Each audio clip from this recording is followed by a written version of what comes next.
கணவனை காண வந்த இடத்தில் மனித கடவுளாக மாறிய திரை பிரபலம்.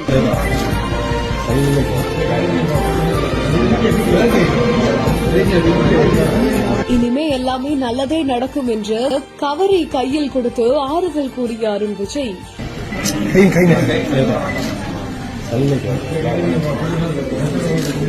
ஈசன் சன்னதியில் கோலி சோடா விற்ற பெண்ணோட வாழ்க்கையை 2 செகண்டில் மாற்றிய தருணம். திருவண்ணாமலை அண்ணாமலையார் திருக்கோவில்ல பல்வேறு திரைப்படங்கள்ல நடித்த பிரபலமான திரைப்பட நடிகர் அருண் விஜய் சுவாமி தரிசனம் செய்ய வந்தாரு. அங்க வந்தபொழுது அவரு கிரிவல பாதையில சோடா கடை வைத்து வியாபாரம் செய்யக்கூடிய ஒரு பெண்மணிக்கு அவரால் முடிந்த படத்தை அந்த பெண்மணிக்கு கொடுத்து இதுக்கு மேல எல்லாமே நல்லதா நடக்கும் அப்படின்னு சொல்லியிருக்காரு.